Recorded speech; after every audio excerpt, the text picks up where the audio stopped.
Hai, untuk next topik ni saya akan ringkaskan internal risk assessment sebab dia ada redundant dengan tajuk-tajuk sebelum ni. Okay? Cuma ini adalah cara untuk international risk international banking ni untuk menilai risk yang mereka akan hadapi. Okay? So kalau kita tengok based on this chapter subtopik, okay, untuk international risk assessment ni ada beberapa a few types lah, kan ada beberapa ataupun a few types, okay. Pertama kita ada saya ringkaskan kepada ini ya, credit scoring system. Credit scoring system ni dia berbeza di negara masing-masing lah. Kalau di Malaysia, saya rasa you pernah dengar CRIS kan? Di Malaysia kita banyak pakai CRIS dan SITA. So itu adalah salah satu credit scoring system yang ada di negara kita lah. So kalau kat tempat kita biasa dia ada score few hundred point. Contoh kalau 650 point ke bawah maknanya credit scoring kita tu rendah. Tak layak buat loan dan sebagainya. Credit scoring yang cantik biasa 650 hingga 750 dikatakan okay, good. Dan 751 hingga 850 point adalah sangat bagus. Membolehkan kita layak untuk membuat loan dan sebagainya. Okay, itu adalah salah satu contoh lah credit scoring. So ini adalah salah satu cara yang bank boleh guna pakailah untuk kita katakan menilai credit scoring, right? Kedua adalah dia buat VAR model tadi, iaitu value at risk. Kan value at risk, VAR model tu dia macam kita boleh katakan satu statistical punya method lah, kan. So kalau ini contoh saya tunjuk contoh diagram VAR model. Tadi kan dia bentuk macam statistical tu, kan, bentuk bulat macam ni, right? Yang ni dia combine dengan PLL ni, profit and loss. PLL ni adalah maksudnya profit and loss dan dia combine dengan expected shortfall. Expected shortfall tu the tail of the model lah, kan. Nanti dia akan buat pengiraan. Kalau tadi yang diagram yang saya tunjuk sebelum tadi yang ni kan, this one. Okay, ni. Biasa dia akan buatlah 5% over 95%. Ataupun kalau kat sini 99, kat sini 1%. Macam tu. So, dia akan ukurlah risk tu nanti. Okay, dia akan ukur risk tu dan akan buat pengiraan. Okay, itu adalah based on the VAR model. Okay, dan next kita ada credit derivative. Credit derivative ni adalah cara dia nak transfer credit risk tu. Kan credit risk on portfolio bank loans ataupun debt security daripada bank kepada non-bank. Okay, especially kepada insurance company. Okay, ada banyak, ada beberapa jenis lah credit derivative ni. Okay. Pertama adalah credit default option, CDO, kan, CDO. Ini yang dalam options, if you still remember, kita ada options contract kan, forwards contract. Kita ada dalam investment kita ada warrant option dan sebagainya kan. So it's a kind of option yang dibeli oleh investors, kan, untuk a kind of spread dia punya risk lah, kan. So CDO dia kata merupakan apa? An option to buy protection ataupun payer option ataupun sell protection, menerima option tadi as a credit swap of a specific reference credit with a specific maturity lah. Option ni kebanyakannya adalah is usually dia kata European, accessible bila at a one time date, pada future date, pada strike price tertentu kan.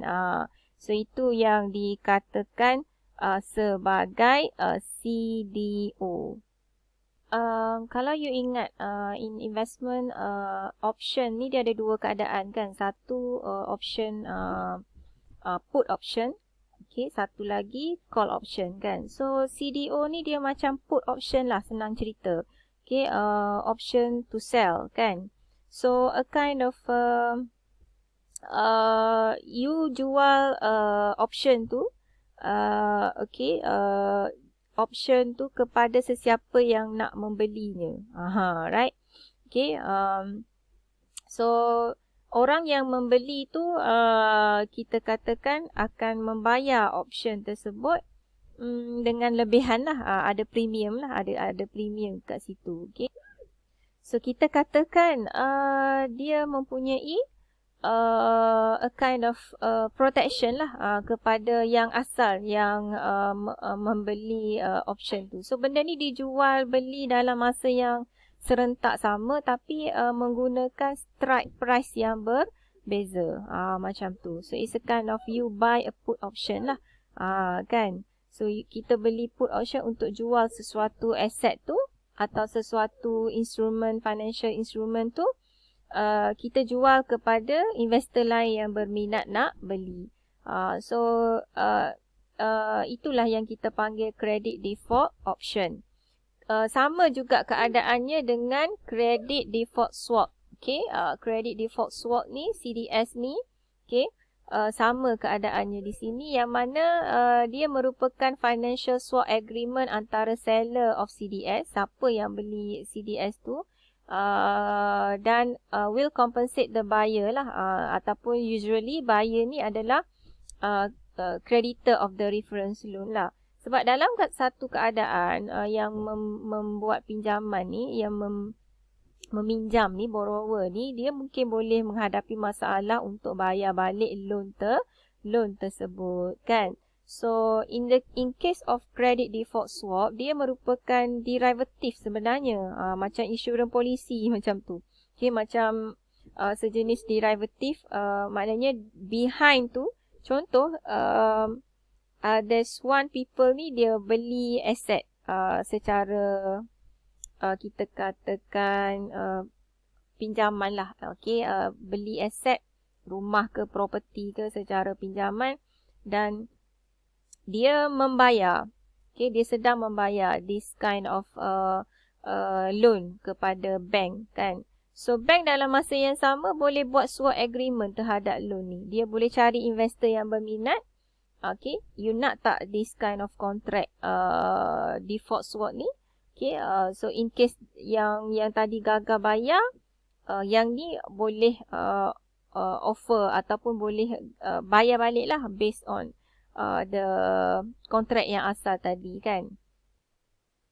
So dia macam skim, macam insurans kebakaran rumah lah macam tu. Saya senang saya bagi perumpamaan. Katakanlah kita ada satu rumah, so kita buat beli insurans kebakaran rumah. Okay. So kalau rumah tu terbakar, siapa yang kena tanggung? Yes, insurance company, betul tak? So insurance company yang kena tanggung. So yang beli insurans iaitu tuan rumah tadi akan dapat benefit, betul tak? Right. Tetapi walaupun begitu keadaannya, dalam konsep asal, tuan rumah tu dah membayar banyak dah premium insurans kepada syarikat insurans terbabit. Senang cerita, orang lain yang berhutang, okay, bank akan cuba cari orang lain pula yang tolong cover hutang tu. Macam tu, okay. So dia akan swap these things, right. Itu adalah credit default swap lah. Ada risk juga dekat situ sebenarnya.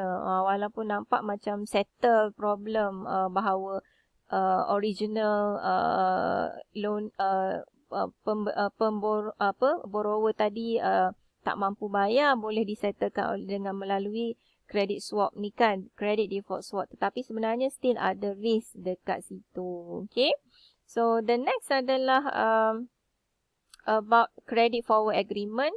Okay, hasil daripada default tadi jugalah, benda yang lebih kurang sama, dia buat perjanjian.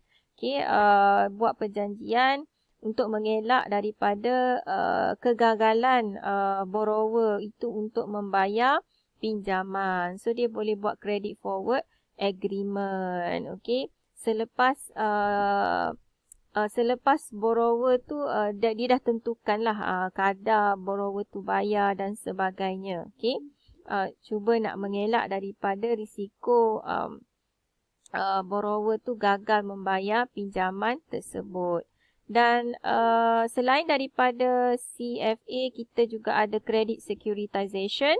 So, credit securitization ni kompleks sikit lah. Kan, sebab bank akan kumpulkan the whole asset ataupun security. Macam tak kira lah dalam bentuk equity ke dan sebagainya, hasil daripada loan yang dia dah berikan kepada borrower itu tadi. Okay, dia kompleks proses lah. Daripada start satu-satu individu tu membuat pinjaman. Okay, so bank akan cuba compensate cari duit yang ada ni, dia akan compensate cari aset yang sesuai. Okay, beli aset tu ataupun dia offer kepada mana-mana investor lain yang berminat untuk invest in that asset, dan benda ni akan rolling, berpusing-pusing. Macam tu. Okay, berpusing-pusing. So, duit yang sama hasil daripada dia bagi loan tadi kepada borrower dia, right, in the market. Okay, dalam masa yang sama dia cari duit yang sama, dia akan invest in asset, dia poolkan the whole asset ataupun security sebagai salah satu cara untuk dia diversifiedkan lah ataupun untuk hedging against the default of the loan borrower itu tadi. Tapi bahayalah sebenarnya duduk kita katakan macam dia duduk rolling benda yang sama, kan. So, what if kalau aset yang dia beli tu tak berbaloi dan sebagainya, kan. Right, kalau aset yang dia beli tu tiba-tiba turun harga dan dalam keadaan yang sama ramai peminjam yang buat pinjaman tadi pula kebetulan tak mampu dah bayar balik bayaran bulanan dan sebagainya. So, itu yang akan menyebabkan masalah lah kalau credit securitization ni terlalu tinggi, bahaya juga ya. Okay. So, next kita akan pergi pada supervision and regulation on international banking in the next video.